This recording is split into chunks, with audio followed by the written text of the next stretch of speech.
Dito pa lang, kita na yung Mount Fuji, oh. Hi! Kita-kita na yung Mount Fuji. Ito, medyo dumami na yung mga tao compared sa kanina punta namin. Dito na kami ulit sa Shimoyoshida Station. Walang Mount Fuji. Natatakpan na. Umandar na yung train. Pero, pabaliktad kami ng andar. Good morning! Ako lang mag-isa ngayon kasi si Daddy and si Gray Gray nandun sa waiting area. Si Gray Gray tulog pa, nandun siya sa stroller. So ayun, nandito tayo ngayon sa Shinjuku Station. Maaga kaming umalis para mga 4:30 or quarter to 5 a.m. Umalis na kami sa hotel. May train. Sana naririnig. Mount Fuji ang itinerary natin for today. Kaya maaga kaming umalis kasi maaga yung schedule ng train namin. Tapos tinry namin habulin yung first trip ng train from Okachimachi Station papuntang Shinjuku. Kasi based sa mga nare-research namin, 4:30 a.m. ang start ng train dito ng JR Yamanote Line. Tapos yung first trip na yon ay dadaan sa Okachimachi na around 5 a.m. or 5:11 a.m. ganyan. Dahil pag hindi namin naabutan yon, malilate na kami or possible na malate na kami doon sa 7 a.m. na schedule namin ng train papuntang Otsuki. Buti na lang naabutan namin, parang napaaga pa nga kasi 4:52 kami nakasakay sa Okachimachi Station. Tapos dumating kami dito sa Shinjuku, siguro mga 5:30, para mabilis lang. Basta maaga kami nakarating. Ngayon is 6:09 a.m. Kanina pa kami naghihintay doon sa may waiting area. Hinihintay ko kasi sana magising si Gray Gray para sabay-sabay kami mag-intro. Kaso sabi ko, malabo to kasi antok pa yan, pagod pa yan sa kahapon. And again, Tokyo Wide Pass pa rin yung ginamit namin doon sa Okachimachi, papunta dito sa Shinjuku. Pagdating namin dito sa Shinjuku Station, so hinahanap namin kung saang platform or exit kami sasakay, lalabas. Kasi sinesearch ko sa Google Maps, parang wala, hindi namin alam. Ang nakita ko lang platform 9. So, hinanap namin yung platform 9. Paglabas namin, nakita agad namin sa mga signages, sa taas, merong platform 9. So, chinek namin yung platform 9 is papunta Matsumoto. Yun yung nakikita namin sa Google Maps na way papunta dun sa Otsuki. So, chinek namin, pag-akyat namin dito sa platform 9, merong screen dito kasi, nakalagay doon yung train na sasakyan namin, which is Azusa 1, na scheduled for 7 a.m. So sabi namin, dito na ata yun, platform 9.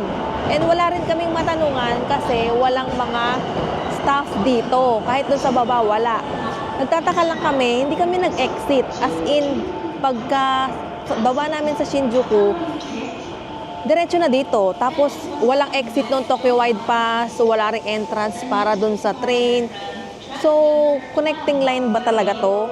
Tapos paglabas namin, doon lang namin i-insert again yung Tokyo Wide Pass and yung isa pang ticket ng sabay. So, ayun, update na lang namin kayo later kung ano man mangyayari or anong ma-experience namin. And hopefully, magpakita si Mount Fuji kasi based sa weather forecast, cloudy ngayon.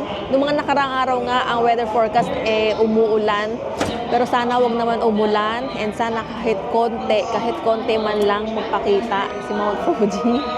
So hopefully, let's see. Kung hindi man magpakita, kung talagang cloudy or kung talagang umulan, ibig sabihin ay kailangan natin bumalik sa Japan para makita si Mount Fuji. Dumating na yung train dito. Kanina naka-out of service pa yan. Mga 6:30 ata dumating. Tapos ngayon, ayan, meron nang nakalagay na screen. Azusa 1 to Matsumoto. Ayan yung sasakyan natin. Nakapasok na kami ng train. Nakaupo na kami. Pero hindi pa umalis kasi 7 a.m. pa talaga yung departure. Pero nagpapasok na dito sa loob. Tapos, take note nyo pala yung mga stroller, hindi kasya dito sa harap. Although, maluwag yung harap, yung leg space. Hindi kasya yung stroller kasi tinry namin na ipasok yung stroller, yung nakatagilid para doon lang sana si Gregory kasi tulog pa siya. hindi siya kasya. So kaya ayan, nakakantong sa akin si Gray Gray ngayon.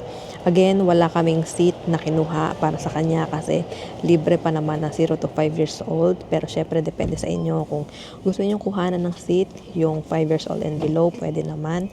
Babayaran nyo lang siya. So kami, hindi na kami nag extra seat kasi nga medyo pricey. Tapos, regarding pala sa reserve seat, meron kaming bagong nalaman. Ngayon lang namin nalaman na may ganun pala kasi in-announce.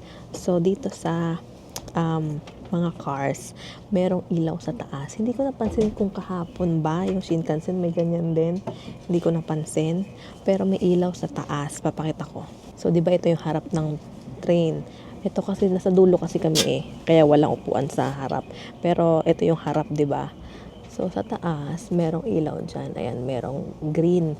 Ibig sabihin ng green, reserved seat itong dalawa. Tapos meron diyang yellow tsaka red. Yung green, ibig sabihin nun, naka-reserve seat yung seat na yon. So hindi kayo pwedeng umupo doon. Kung halimbawang naka-yellow yan, ibig sabihin, bakante siya for now, pero magkakaroon niya ng passenger in the next coming station. So, for example, ngayon, nasa terminal kayo, first station. Tapos naka-yellow, yan yung ilaw na yan. Tapos kung halimbawa, non-reserved seat kayo, wala kayong reserved seat, pwede muna kayo umupo dun sa yellow na upuan na naka-yellow. Pero, kung halimbawa sa next station, biglang nag-green yon, tumayo na kayo. Kasi ibig sabihin, yung passenger na naka-reserve sa seat na yon ay sasakay na sa station na yan. Pero kung naka-red naman yon, yung ilaw, ibig sabihin, vacant yon.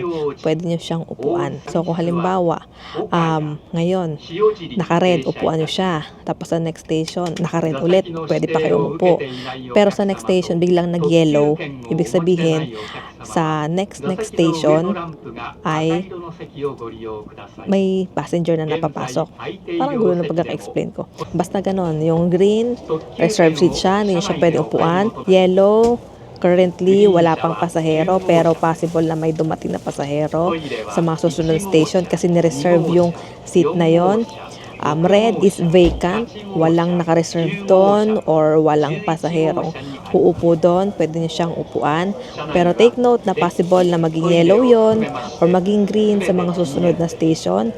So, ayun yung mga indicators na pwede niyo i-check kung halimbawa wala kayong na-reserve na seat. Para kahit pa paano sa mga ilang station, makaupo kayo, di ba? Since kami, may kasama kaming bata, hindi kami pwedeng magbakasakali sa non-reserved seat, lalo na, ayan nga, tulog yung anak namin.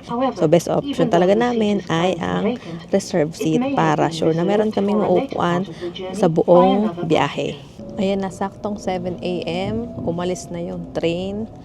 So, mga ilang oras pa? Mga 1 hour ang biyahe natin. Nakalagay sa Google Maps, 56 minutes ata yun. Dadating na tayo sa Otsuki Station. So, update na lang namin kayo later. Si Gray Gray tulog pa din.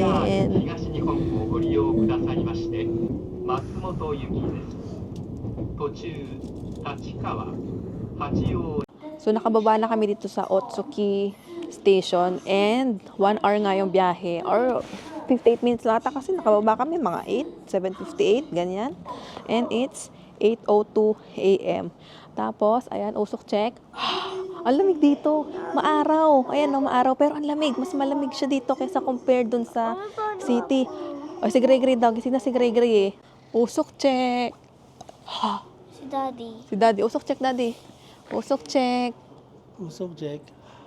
Si Gray Gray. Usok check. Meron? Oh, meron, di ba? So, yun. Medyo gising na si Gray Gray. Pero magmumuni-muni pa yan.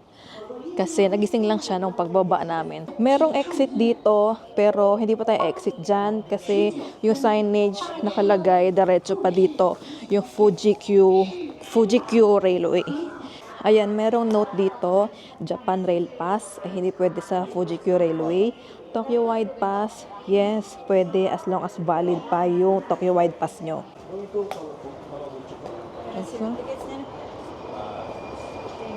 You just go to track number 4. So, merong elevator dito. Ayan yung signage, di ba? Dito, may elevator, paakyat. Since meron na kaming ticket, sabi, transfer lang kami doon sa track number 4. Pag wala pa kayong ticket, bibili muna kayo ng ticket doon, syempre. Tapos, saka kayo papasukin. Ito yung hagdan doon sa baba kanina. Tapos ito, tatawid lang papunta doon sa track number 4. お着きに到着です。車内お進みなさいませんようご注意ください。 Nakasakay na kami sa train and take note, pakinggan nyo yung announcement kasi ina-announce ko anong platform number kayo sasakay papuntang Kawaguchiko kasi sa Google Maps walang nakalagay na platform. And may staff din naman dito, magaling mag-English yung staff na nag-assist sa amin kanina kasi pa-exit sana kami dito. Yun pala, hindi kayo mag-exit since may ticket kami, transfer lang kami dito. So, lumipat lang kami ng truck. Kumbaga, tumawid kami dito sa kabilang side. So, based dito sa Google Maps, 8:19 pa yung next na train. So, hindi pa sana kami sasakay dito kasi wala pa. Pero, sabi ni Daddy, at saka nakita namin doon sa nakalagay, for Kawaguchiko naman. So, sabi namin, sige, sakay na tayo kasi yung next train, matagal pa. Inisip namin, baka lang maaga nakarating, ganyan. Tapos, pag hindi kami sumakay, mamaya pa yung next 8:40 ata yung nakalagay dito sa Google Maps. Eh, di sumakay kami. Kasi hindi pa siya umaalis. So, baka maaga lang dumating, pero 8:19 pa talaga alis. Baka ganun. Although, itong nasakyan namin is local train. Lahat ng stops, dadaanan niya. So, matagal yung biyahe. So, yung 8:40 na next train, kung tutuusin, kahit late siyang dumating, mas mauuna pa siyang dumating kasi limited express train siya. So, hindi lahat ng stops ay hihintuan niya. Konti lang yung hihintuan niya na station. Pero okay lang kasi ayaw namin magbaka sakali nga dahil first time natin dito, hindi tayo sure sa mga bagay-bagay. Kaya kung ano yung available, ayan, sakay na tayo. Tsaka ayun nga, hindi rin namin sure kung doon sa Limited Express, makakaupo kami kasi nga dahil konti lang yung station na aanuhan niya. Baka madaming tao. Tapos etong Fujikyo Railway ay covered siya ng Tokyo Wide Pass. So hindi namin alam kung magkano yung pamasahe from here papuntang Kawaguchiko. Pero kung i-check natin sa Google Maps from Otsuki Station to Kawaguchiko, itong local train is 1,161 yen. Yung one way. Diretso to ng Kawaguchiko Station yung nandito. Pero hindi kasi kami bababa muna doon. Shimoyoshida Station kami bababa muna. Kita na dito yung Mount Fuji. Ayun no. May mga certain area na kita na siya. Kasi nga, malaki yung Mount Fuji. So makikita mo na siya from malayo. Grabe, ang ganda oh. Hindi siya masyadong kita dito sa camera. Sa personal, ang lapit na niya. As in. Sa camera parang ang layo pa. Nakababa na kami dito sa Shimoyoshida Station. Bye-bye, train! Naghahanap kami kung saan yung babaan. Kasi dito, wala na, truck na to. Tapos sinundan namin yung mga tao. So, meron palang babaan dito sa gilid. Dito pa lang, kita na yung Mount Fuji, oh. Solved na kami dito. Sa biyahe pa lang, okay na eh. Yun, oh. Ang ganda. Ayan. Bababa tayo. Ay, ano naman pala ba? May rampa pala siya, oh. Rampa. So, yung mga stroller pwedeng ay natatawid tayo sa daanan ng train. Let's go. Hawak kita. Hawak kita. Go. Yay.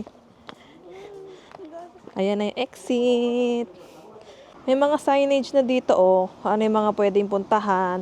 Fujisan Shimomiya Omuro Senjen Jinja. Go straight south, about 5 minutes on foot.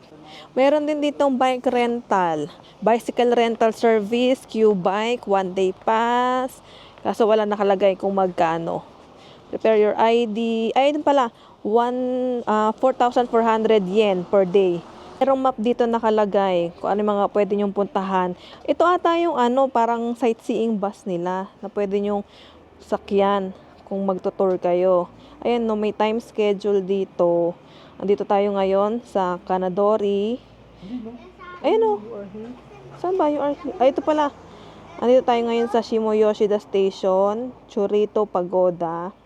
Tapos, ayan yung, route. Ayan, meron namang QR code. Ito pa yung isa, Arakuyama Senjen Park. 5 minutes walk lang siya from here.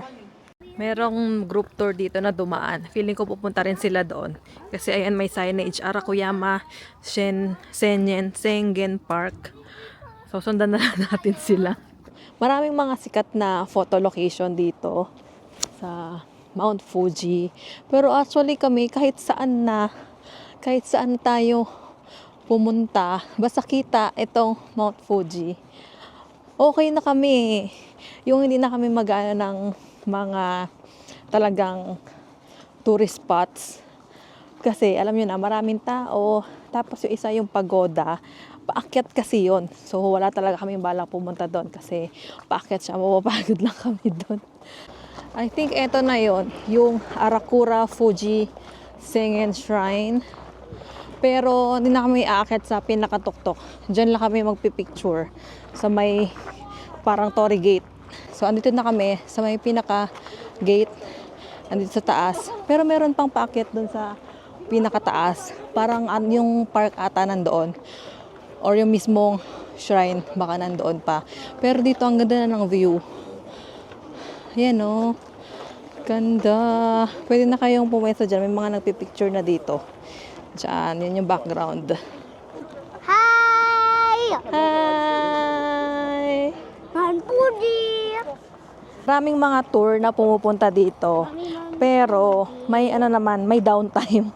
Kumbaga may time na, pero saglit lang, mga few minutes na humuhupa kasi umaakyat sila dun sa taas.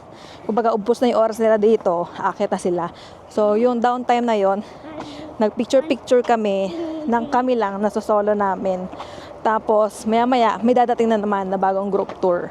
Careful lang kayo sa hagdan dito kasi matarik. Tapos may mga bato-bato. So nakakadulas, may tendency madulas siya. Maganda din sana yung shrine tsaka yung park doon sa taas. Kaso nga, paakyat, mapapagod lang kami. May kasama kaming bata, may dala kaming stroller. So, sabi namin, next location na lang tayo. Pero, kung halimbawa kayo, bet nyo naman pumunta, go, push nyo. Kasi, pinupuntahan talaga siya. Tingnan nyo, may mga group tours. Next namin na pupuntahan, Hikawa Clock Shop, pero landmark lang siya. Landmark lang siya para may mapin lang sa Google Maps. Papunta doon sa isang street na maganda din ang view ng Mount Fuji. Tapos sinusunod lang namin yung maps. Pabalik siya actually doon sa station, pero ibang way lang yung dinaanan namin. Similar ETA naman. 12 minutes walk according sa Google Maps. Ito, ang ganda ng spot dito oh. Kitang-kita na yung Mount Fuji. Tapos wala masyadong dumadaang mga sasakyan.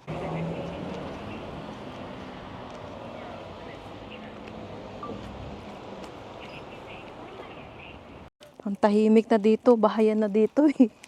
Puro residential. Tapos ayan, ilan lang yung mga dumadaang sasakyan. Mayroong ano dito oh, pond. Pond ba ang tawag dyan? Tapos dun sa taas, parang may shrine or temple ba yan? Ang simple lang no. Yung mga magagandang klaseng bahay yung alam mong medyo nakakaluwag-luwag. Wala masyadong kahoy-kahoy na design. Yung hindi siya super duper aesthetic. Pero ang ganda. May ano dito, creek. Creek ba to? Ayan, creek. Dito din sa kabila. Tumawid kami ng tulay. Hindi ko na alam kung saan kami dinadala ni Google Maps sa mga bahay-bahay-bahayan na kami talaga dinadaan. Nagduda pa nga kami noong una kasi feeling namin baka looban na ng mga residential.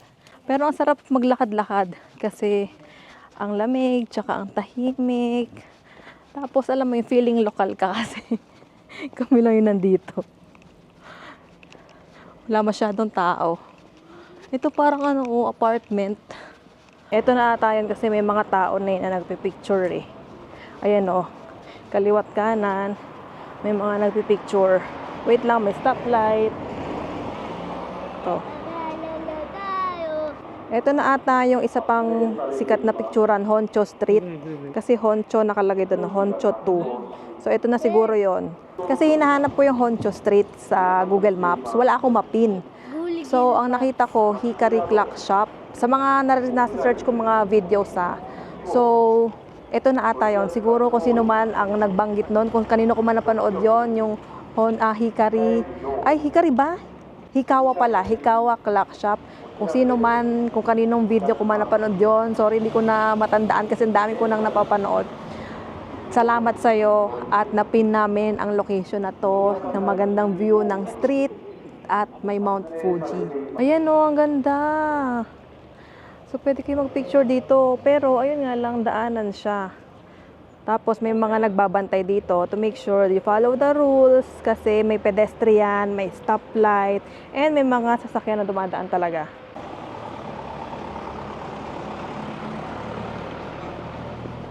Mas okay dito sa street na to.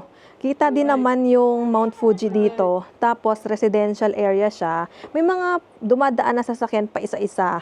Pero at least kita mo naman na may dadaan. Ang view lang dito sa magkabila is residential compared sa kabila na parang street signs, yung mga makikita, mga shops. Pero ang ganda pa rin kasi ayan o, may street pa rin. Ayan yung intersection na pinagpipicturan. Tapos naghanap kami dito kasi sabi namin baka meron pa ibang kanto. So dito, ayan, merong shoes shop o Kamotoya. Etong kanto na yan, dyan kami nagpicture. Time check pala, 10:36 a.m. Eto medyo dumami na yung mga tao compared sa kaninang punta namin. Dito, sa pedestrian na yan. Doon din sa kabilang pedestrian, meron na din nag-aabang. And even doon, sa next na pedestrian, marami na ring tao. Pabalik na kami doon sa Shimoyoshida Station. Sasakay tayo ng train papuntang Kawaguchiko Station. Pero actually, meron pang dalawang station na pwede nyong babaan. Yung Mount Fuji Station, marami ding mga location or photo spots doon. Next is yung Fuji Q. Yun yung nandun ata yung Fuji Q na amusement park. Kung gusto niyo pumunta doon. Pero mga ano na kasi yun mga extreme rides based sa mga nakikita ko mga extreme rides. Nandun yung sobrang tarik na roller coaster nandoon. Tapos next ata nun is yung Kawaguchiko Station na. Dito na kami ulit sa Shimoyoshida Station. Thank you.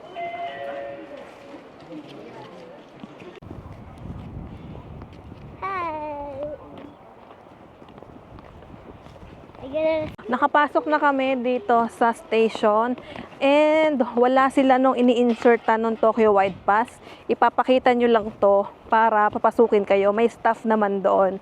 Tapos, kung wala naman kayo nito, IC card ang tinatanggap nila. May ano sila doon, top ng mga IC card. Hindi namin naabutan yung 10:55 a.m. Ang naabutan namin is 11:08. And ayan na, may nakalagay na train will arrive soon. And nandyan na yung train.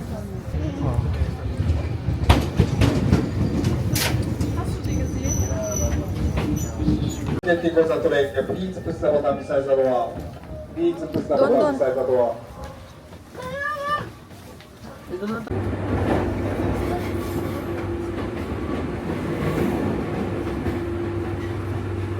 Kababa na kami dito sa Kawaguchiko Station and ayan yung train station nila. Tapos papakita lang ulit dito yung Tokyo Wide Pass kasi tap lang sila dito ng card. Ayan yung mga IC card, paper ticket, Tokyo Wide Pass.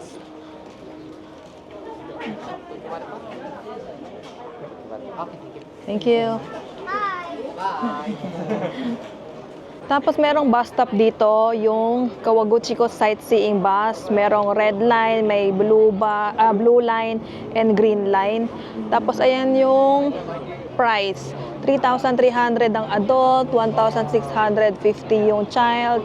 Ropeway, all routes na siya, 2 days unlimited, plus ropeway na isang beses, and isang sightseeing boat isang beses. Mukhang mas maraming tao dito kasi paglabas pa lang namin, ang dami ng tao. Tapos yung iba nakamaleta pa. So most likely dito sila magi-stay for a few days. Dito kasi siguro yung maraming mga, hotels. Tsaka, merong dito, food bath, 10 a.m. to 3 p.m. Ano yan? Libre lang yan? saan magbabayad? Nakalagay, please do not disturb other people. Lumabas lang kami ng station, tumawid kami. Kasi doon puro mga mga bus stop.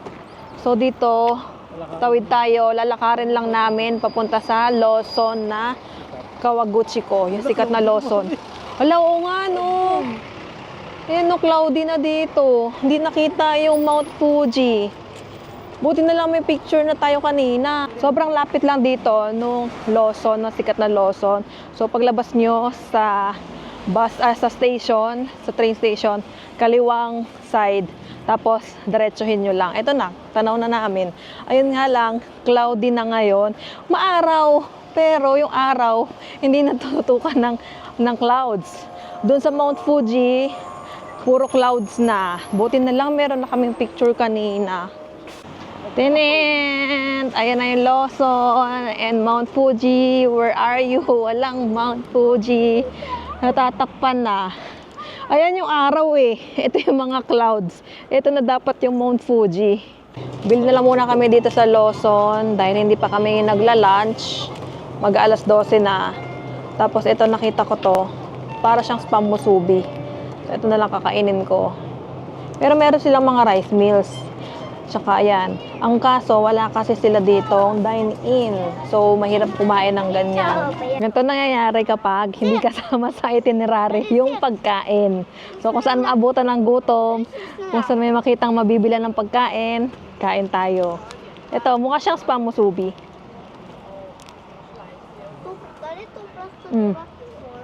Merong nori. Tama, di ba nori yung tawag dito sa green? Itlog, spam, tsaka kanin. Try naman natin tong sausage. Gray din daw. Ay, ano? Ito. Kay Gregory yung onigiri naman. Na tuna mayo ba yan? Ha? Go. Meron pa siyang bakat ng chocolate na ininom niya kanina. Yung hot choco. Tikman yun. Kain. Dito lang kami kumakain sa labas kasi may nakalagay, you can eat or drink in the store. So sa loob, bibili lang talaga kayo, magbabayad, and then pwede kayo mag-init doon, may mga microwave sa gilid. Tapos dito lang talaga sa labas. And dito sa labas wala ring mga upuan. Nakatayo lang yung mga tao doon sa gilid din. Nakatayo lang. Lalakad kami ngayon papunta sa Lake Kawaguchiko. Kahit alam naman namin cloudy at wala kami makikitang Mount Fuji doon. Pero kasi maaga pa. 3 o'clock pa yung oras namin sa train. Kung pupunta naman kami ng Gotemba, naisip namin na magpuntang Gotemba. Ang layo pala ng Gotemba dito, 1 hour away dun sa bus. Akala namin malapit lang yung Gotemba dito dahil sinasama siya sa mga Mount Fuji tour. Pero mauubusan kami ng oras, alanganin na. So dito na lang tayo sa Lake Kawaguchiko. Kasi 10 minutes away lang galing doon sa Lawson. Actually merong daan doon na 2 kanto na yung nalampasan namin na pinapakita ni Google Maps. Kaso kasi medyo sketchy kasi parang looban, tas mga bahayan. Baka sketchy pero hindi, alangan kami kasi nga baka private, trespassing kami. So dito, naglakad kami, nire-route naman kami ng Google Maps. Meron dito mas malaking daan, mas malapad na daan. Lake Kawaguchi, isa yun sa mga magandang photo spots ng Mount Fuji. So kaya nyo siyang lakarin galing sa station, tapos Lawson, tapos Lake Kawaguchiko. May isa pa yung Oishi Park. Kaso, medyo malayo na siya, 30 minutes na kapag magbabas ka. So, wag na natin siyang puntahan dito. Sinusundan lang talaga namin yung Google Maps ha. Kasi mapipin nyo naman yung Lawson, mapipin nyo itong Lake Kawaguchi, mapipin. Tapos walking distance lang siya. Ang sinasuggest din ni Google is maglakad. Wala siyang sinasuggest na bus. Compared dun sa Oishi Park na may sinasuggest siyang bus na sasakyan. Ayan na, narating na natin yung Lake Kawaguchi. Tapos may mga hotel dito, ayan, Fuji Lake Hotel. As in, tapat lang siya nung lake. So kung mag-i-stay kayo, pwede nyo ma-consider yan, Fuji Lake Hotel. Actually, na-consider namin na mag-stay dito for 2 nights, ganyan. Pero kasi, medyo pricey yung mga hotel na nakita namin. Tapos, siguro dahil peak season or siguro dahil late na kami nagtingin-tingin, kaya medyo mahal na. Pero ayun, na-consider talaga namin magstay dito kasi nga naisip namin baka malayo yung biyahe, nakakapagod. Pero yung experience namin ngayon, sakto lang naman yung biyahe, kaya siyang i-DIY. Hindi naman kami nahirapan from hotel namin to Shinjuku Station. Tapos yung connecting to Otsuki. Considering na Otsuki pa yung nasakyan namin na hindi diretsong Kawaguchi ko. Kaya naman na i-DIY kahit may kasama kaming bata. Nga lang, mas convenient ang tour in terms of pagpunta-punta sa mga tourist spots, sa mga photo locations kasi point to point na yan sila. So, bababa ka na lang. Tapos picture-picture, tapos sasakay ka ulit ng bus, tapos next location na.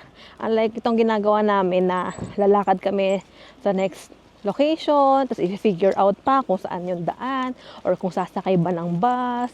Pero, depende nga yan sa preference nyo. Kami, mas prefer namin tong ganito kasi kapag tour, nakikita namin mga tour buong araw. As in. So, feeling namin, nakakapagod siya. Tapos, wait lang. CR lang muna tayo. Nandito yung CR. May nadaanan kami CR.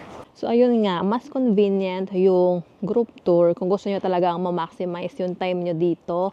Kung gusto nyo na mapuntahan lahat ng mga locations, mga photo spots. Tapos, hindi nyo naiisipin kung ano yung mga, kung paano pumunta doon. Marami namang tour sa Klook. Ilalagay ko na lang yung link sa description box kung gusto nyo i-check. Pero kami, nag-DIY kami dahil gusto namin yung flexibility ng oras, lalo na't may kasama kaming bata. Kasi dito, at least pwede kami mag-decide kung kailan kami uuwi, kailan kami kakain, kung gusto ba namin puntahan yung isang spot na ganito or wag na. So, yun yung habol namin sa DIY. Pero kanina pinag-usapan namin ni Daddy, parang next time gusto namin bumalik dito at magstay siguro 3 days, 2 nights, ganyan. Kasi parang ang sarap mag-chill dito, tumambay, maglakad-lakad lang. Tapos ganitong weather, malamig. So, nakaka-relax, ganyan. Tipong wala kang ibang itinerary, kundi maglakad-lakad, kumain, tumambay, dyan sa lake, o kaya sa mga park. So, ang sarap din magstay dito siguro. So, hopefully, makabalik tayo dito at makapag-stay tayo dito ng mas matagal. And sana next time, buong araw or buong stay natin, magpakita sa atin si Mount Fuji. Swerte tayo kanina na nakita natin siya nung nandun tayo sa, anong station yun? Nung nandun tayo sa Shimoyoshida Station, so doon talagang very clear, very sunny, walang clouds. As in, kitang-kita natin si Mount Fuji. Although, hindi talaga nabibigyan ng justice sa camera kasi ang layo dito sa vlog ko, even sa phone. Ibang-iba talaga yung register sa personal at sa phone. Kasi sa personal, as in, kita mo, as in, ang linaw, ang lapit talaga niya. So, iba pa rin talaga kapag mapupuntahan mo siya personally compared kung makikita mo lang siya sa online, ganyan. So, iba talaga yung experience. So, ayun. So, ikot-ikot lang kami dito, lakad-lakad, tambay, palipas ng oras na lang kasi based sa weather forecast until mamayang gabi, cloudy na talaga. Swertehan lang talaga siguro kami. Actually, nung nag-check kami nung mga nakarang araw, cloudy, rainy, yan, nagbabago-bago lang sa cloudy, rainy, yung araw ng punta namin. Kaya hindi kami masyadong nag-expect din talaga. Pero nagulat kami kanina, nung nasa train pa lang kami. Nung papunta pa lang nga dito, di ba, papunta pa lang sa Otsuki, may view na ni Mount Fuji. So, na-excite kami kasi nga, nagpakita si Mount Fuji sa atin. Swerte na tayo na meron tayong mga pictures. Buti na lang may mga pictures na kami dun kanina. Kasi, nung tanghali, 11 o'clock ata or 11:30, ayan, cloudy na. Dito banda yung mga kainan, Daddy. Ayan o, ang daming restaurant. Kasi yung mga dinaanan namin dito, puro mga bahayan. Ang dami din mga dito, sasakyan. Hindi mo alam kung sa lokal ba yan or mga naka-private tour. May mga naka-private tour kasi. Tapos ang daming kainan dito. Maraming cafe. Parang dami rin mga hotel niya. Oo. Parang ito, hilera, puro hotel, kainan. Hindi ko sure kung tama ba tong napin namin kasi sobrang laki nitong Lake Kawaguchiko. Parang dapat doon sa kabilang side para kita mo yung view ng Mount Fuji dito. Pero ayan, di naman talaga makikita namin ngayon kasi cloudy. Dito na kami sa kabilang side dumaan. Kasi parang mas malapit dito. Parang umikot kami doon sa kaninang dinaanan namin. Tapos mas ano to, mas highway. Kesa dun sa kanina na parang bahayan na yung dinaanan namin. May nadaanan pa kami sementeryo kanina. Andito na kami sa tapat ng station. Nagpapalipas na lang kami ng oras. Nagpi-people watching. And napansin namin yung mga shuttle bus nga dito. Naisip namin, magandang way yon para makapag-tour around na kayo. Kung DIY kayo, meron namang mapa doon kanina kung ano yung mga dadaanan ng sightseeing bus. May mga location na kung ano yung mga stop. So, kung magdi-DIY kayo, maganon kayo yung sightseeing bus tour para at least malapit na kayo or alam nyo na kung saan yung mga bababaan nung bus ng mga tourist spots. Tapos, di na rin kami nag-ikot-ikot dahil ang lamig, lumalamig na. Tapos nag-aalala kami kasi halong maaraw tsaka makulimlim na parang uulan. Ayun din, tinan nyo din sa likod ko, ang itim nung clouds. Tapos dito sa gilid, sa harap. So, hindi namin alam kung uulan ba or magki-clear ba yung skies. Pero kasi kung maabutan naman kami ng ulan habang nag-ikot-ikot, yari tayo kasi wala kaming dalang payong or raincoat. Yung raincoat namin, naiwan namin doon sa hotel. May dala kaming raincoat. Naging pake kami ng, ay hindi siya raincoat. Ano yun? Waterproof na jacket. So, wala kaming dala. Pero tingnan yung maaraw. Pero yung ulap, madilim. May nakita kami dito parang bilihan ng mga pasalubong kaya pumasok muna kami. Tingin-tingin muna kami dito baka may mabili kami. Tsaka para mainitan kami kasi sobrang lamig na sa labas. Next namin yung weather, 10 degrees. Pareho lang naman. Pero bakit sobrang lamig? Dahil makulimlim at mahangin. Iba yung lamig, sobrang lamig sa labas. Cute nito oh, candy siya. Babasagin pa yung lagayan. Tapos mukhang Mount Fuji. Yung pagkakaayos.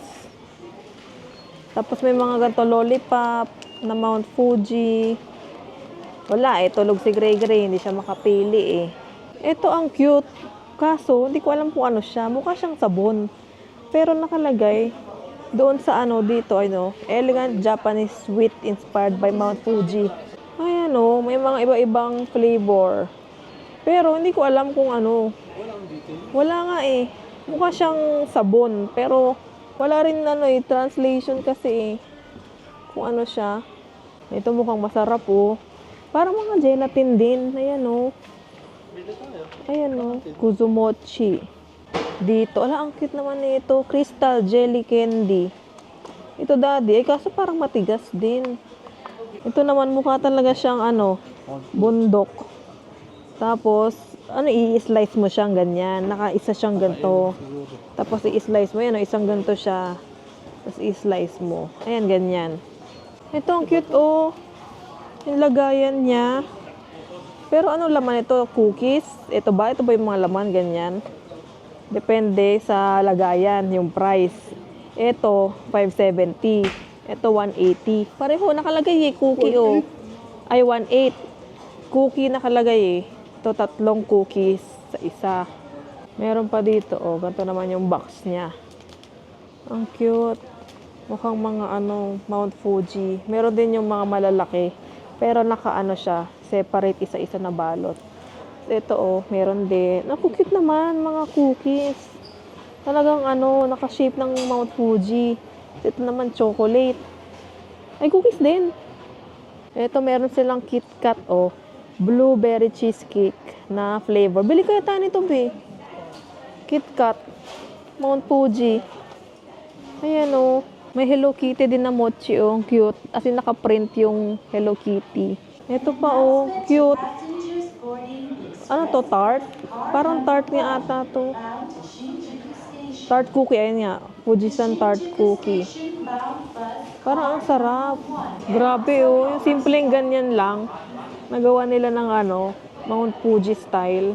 If ever pala napupunta rin kayo dito para sa Mount Fuji, make sure na i-check nyo muna yung forecast. Usually, meron naman yung 1 week or 2 weeks forecast. More or less, accurate naman yung lumalabas sa Google. Pero syempre, mga 3 days before, i-check nyo na.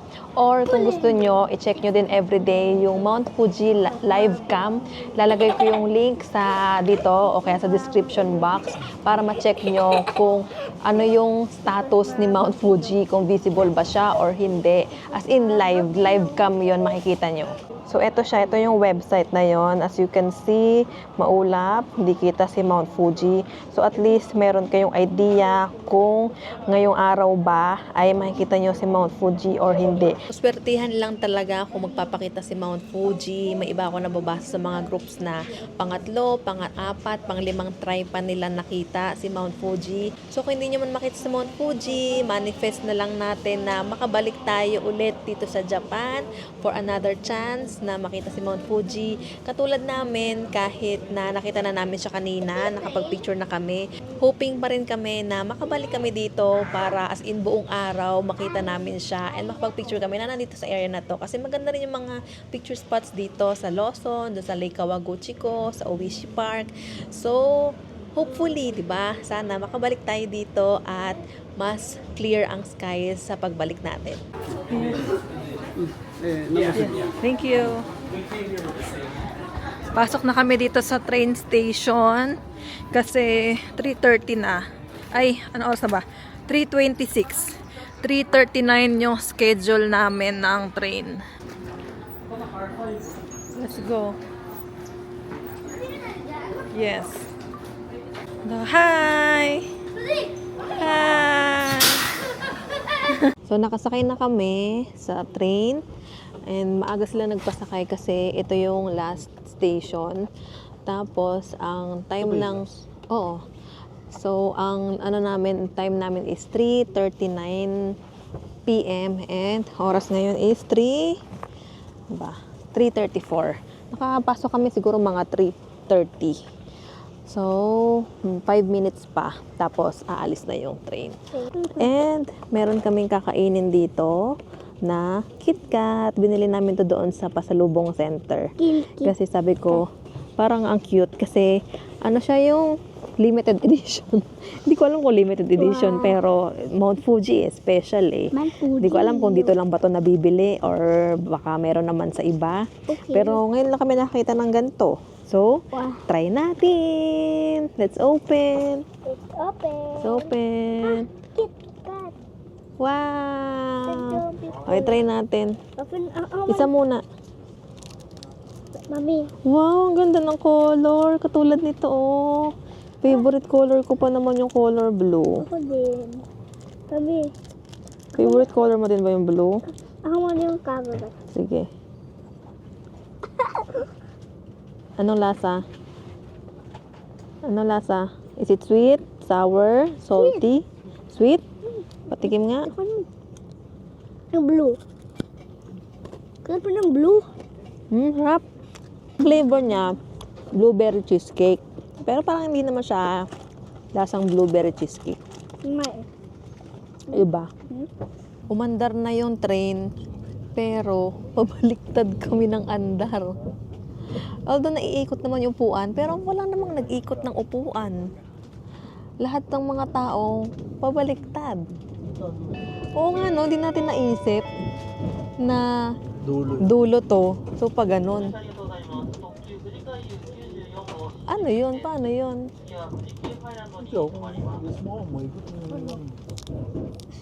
Hindi naman tayo marunong mag-ikot. Paano natin iikot? So, nandito na kami sa Mount Fuji Station. Tapos, umukay na yung andar. So, parang isang station lang yung yung nakabaliktad. Tapos, or dalawang station.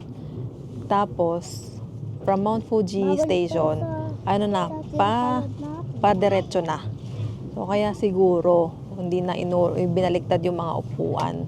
Tapos, naalala ko, nung nagre-reserve ako ng seat sa JR East website, may note doon na this journey has a section where the, ano ba to? Yung basta may reverse na nakalagay. Tapos, hindi ko siya masyadong pinansin. Kasi inisip ko, pwede naman baliktarin yung upuan. Ganon. So, yun siguro yung tinutukoy doon na may part ng buong biyahe na nakabaliktad yung andar. So, andito na kami sa Shinjuku Station and lipat tayo ulit sa Yamanote Line papunta sa Ueno or Okachimachi.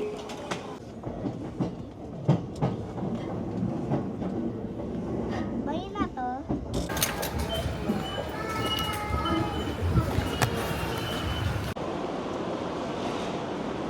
Meron silang order dito. Ayan, order screen. May English naman. So, new order. Ito yung mga category. Meron silang kids meal. Ayan. Meron nakaset na kids meal. Meron yung parang a la carte lang. So, ito na. Dumating na yung order ni Daddy. Isang set din yan. Ng gyudon, may egg, kanin, soup, and gulay-gulay. Tapos, ito naman yung sa akin. Gyudon, curry, and then soup. Tapos, kay Gray, kids meal. Ayan, kanin, and beef. Let's eat! Doble rice pala yung sa akin. Parehong rice pala. Ito pala yung total na meal namin. 1,780. Babayad na ako. Ang mura lang dun sa Sukiya. 1,780 lang yung binayaran namin. Tapos, busog ka na. Tapos, masarap pa yung mga pagkain. Naka-set meal pa yung in-order namin dun paano pa kung yung mga a la carte lang, mas mura pa yun. Lumalakas na din pala yung ulan. Kasi yung iba, nagpapayong na. Tapos makikita mo na sa kalsada, yung may patak-patak na ng ulan. Buti na lang, dito lang kami kumain sa malapit sa amin. Or else, mahirapan pa kami kapag lumakas pa lalo yung ulan. So ayun, nakauwi na kami dito sa hotel. And si Daddy nag-iimpake na paunti-unti dahil malapit na tayong bumalik sa Pilipinas. And ayun nga, sobrang thankful kami na nakita namin ang Mount Fuji kahit saglit lang, kahit nung morning lang. Kasi di talaga kami masyadong nag-e-expect dahil cloudy talaga yung weather forecast. Pero since nakabook na kami nga, naka-reserve na kami ng tickets, meron na kaming Tokyo Wide Pass. So sayang naman kung hindi kami magpo-push through. So kaya nag-decide kami na tuloy natin, makita man natin or hindi. Pero ayun nga, thankfully, nakita namin yung Mount Fuji kanina. Kahit hindi namin siya nakita ng buo, kasi mas maganda pa rin talaga yung buo, di ba? Kasi nakita namin parang mga pinakatuktok lang kasi doon lang kami sa malayong viewing point. Ang maganda talaga kapag nandun kayo sa Kawaguchiko. Pero okay lang kasi at least may nakuha kami mga magagandang pictures. Kapag doon kasi kami dumiretso sa Kawaguchiko, since medyo late, mga 8 na or 9 na ata yun, for sure, marami ng tao. And lalo na yung mga nakastay doon, malapit, may mga hotel. For sure, maaga silang pumupunta doon para iwas turista. Iwas sa mga group tours. So, for sure talaga, marami ng tao doon. Mahirap din magpicture ng solo. So, ayun, meron naman kaming picture kahit papano, and hopefully next time makabalik kami doon sa Mount Fuji, sa Kawaguchiko area, na mag-i-stay tayo ng mga ilang araw para mas ma-feel natin yung vibes. Kasi ang ganda, ang saya maglakad-lakad kanina kasi tahimik, tapos malamig yung weather, tapos yung wala ka lang gagawin, yung kakain ka lang, kape-kape, tambay, ganun lang. Nag-enjoy ka ba kanina sa Mount Fuji? Nakita mo yung Mount Fuji? Ano ang Fuji? Ano itsura ng Mount Fuji? Ganyan. Hindi gitu. Ganyan. Yung mountain na may, ano yung meron sa ibabaw? Ice. Snow? Yes. May snow sa ibabaw. Yun yung pinakamataas na bundok sa Japan. Gusto ko yun akitin. Kung gusto mo akyatin yun, paglaki mo, akyatin mo yung Mount Fuji. Tayong dalawa. Ayoko akyatin yun, nakakapagod. Eh, di ba stroller ka? Hindi naman tayo stroller dun sa bundok. So, ayun lang. Thank you for watching. And please, follow nyo kami sa Facebook, Instagram, TikTok, Trends, and subscribe na rin kayo sa YouTube channel namin. Maraming salamat and see you sa next video. Bye-bye! Bye-bye!